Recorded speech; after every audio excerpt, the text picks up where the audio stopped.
우리들은 일자리가 없다 그럽니다. 우리 젊은이들도 시골에 일자리가 없기 때문에 못 온다 그럽니다. 자, 언제부턴가 우리나라가 일자리의 변화가 이렇게 생겨버렸습니다. 우리 젊은이들은 근육을 쓰는 노동 일을 안 하려고 합니다. 언제부턴가 두뇌의 노동만 하려고 합니다. 그러니까 가서 일하고 힘쓰고 해서 돈을 버는 일은 안 하려고 하고 컴퓨터나 아니면 뭐 다른 여러 가지 두뇌를 써서 돈을 버는 이 일만 하려고 하는 거죠. 그러다 보니까 일자리가 이렇게 우리 지역에 많이 있음에도 불구하고 그 자리는 외국인 노동자가 당연히 채우는 것이고 우리들은 근육 노동을 하지 않는다. 자, 우리들은 어떤 일자리를 찾냐? 공공의 일자리를 찾습니다. 일자리의 종류도 여러 가지 아닙니까? 산업의 일자리, 공공의 일자리, 무슨 일자리, 여러 가지 일자리가 있습니다. 기업 뭐 일자리도 있고 다 일자리가 많은데 거기에서 우리 보성군 같은 경우는 특히 공공의 일자리를 많이 찾습니다. 어떤 경우가 있냐면요. 자, 공공근로 현장에서 어느 화단에 풀을 맵니다. 몇 분이 모여서. 근데 그 화단 옆에 콩밭에는 거기 풀 메고 공공근로 와서 풀 메고 있는 분의 그 옆에 콩밭에는 누가 밭을 메요? 외국인이 맵니다. 지금 상황들이 일자리의 상황들이 이렇게 변해가거든요. 그런데 이제 외국인 노동자를 우리가 계속 받아들이는 것은 옛날에는 외국인 노동자 3만원, 5만원, 6만원, 지금은 13만원. 이제 어느 정도 일한 사람은 20만원, 25만원을 받습니다. 네. 제가 얼마 전에 저기 휴양림에서 외국인 이제 비온 태풍분 뒤에 외국인 노동자들 2명이서 뭐 일을 하는데 막 싸움을 해요. 크게 소리를 질러요. 그래서 제가 물어봤죠. 소리 지르는 사람한테. 당신 어느 나라에 샀냐? 외국인이어서 그러니까 한국말로 다 얘기해요. 나 방글라데시에서 왔어. 제가 영어로 물어봤을 거 아니에요. 그런데 그럼 왜 소리를 지르고 싸우니? 그러니까 제가 중국 사람인데 여기 들어온 지 얼마 안 돼서 한국에 온 지 얼마 안 됐다. 내 말을 못 알아듣는다 이거예요.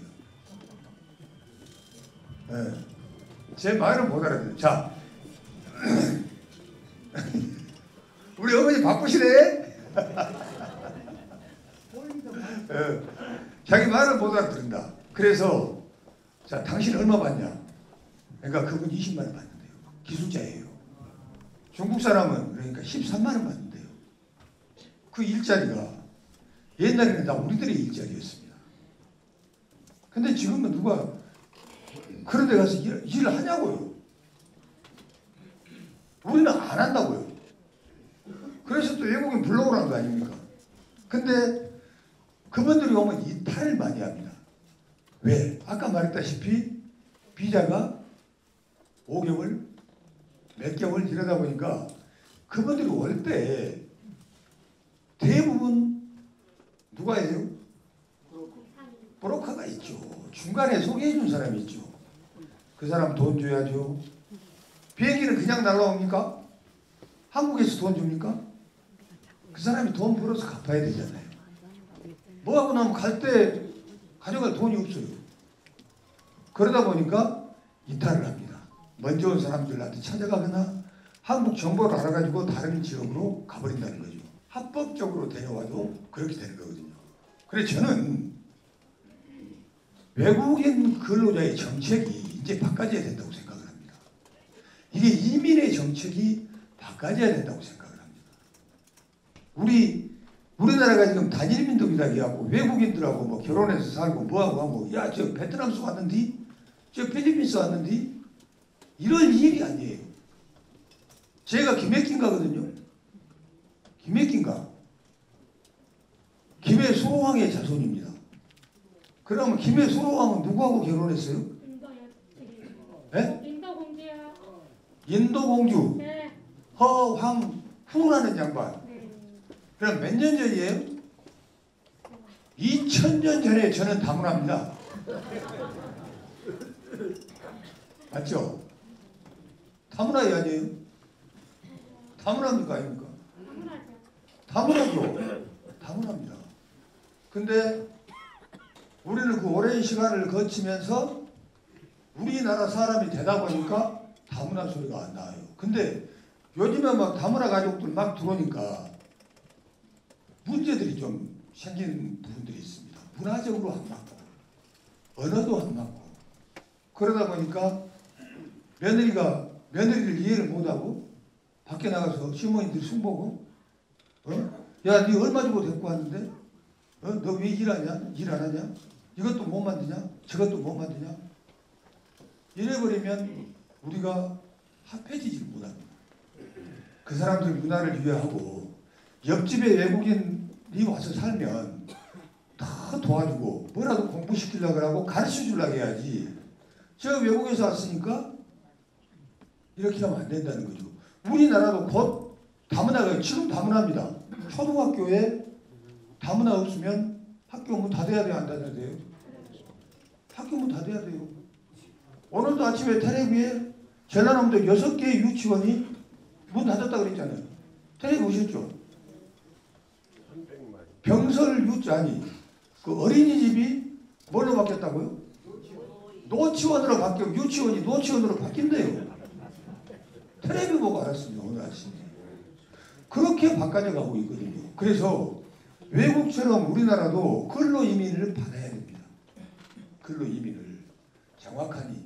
그래서 여기에서 아들, 딸을 낳고 살고 그 아이가 우리의 아이가 될 수 있도록.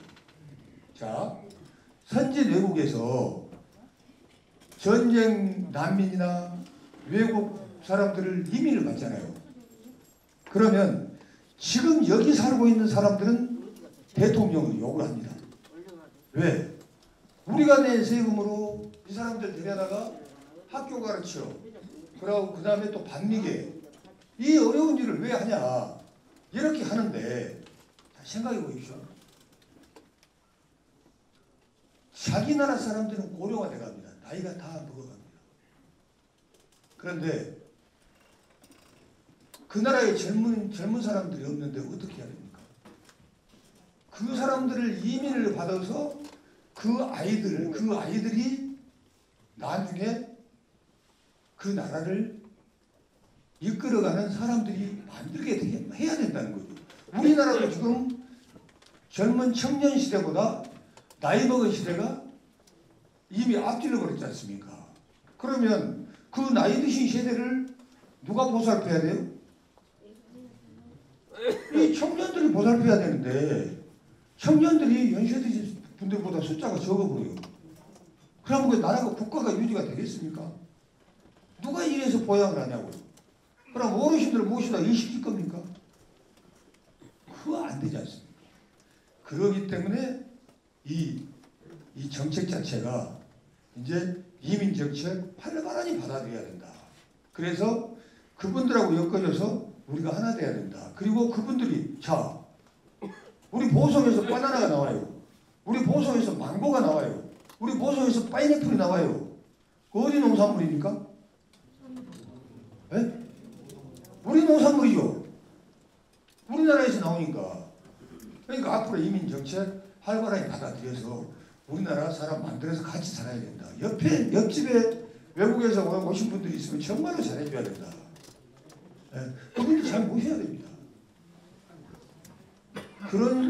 그런 생각으로 우리가 하나 돼서 가야 된다. 이런 말씀을 드리고 싶습니다.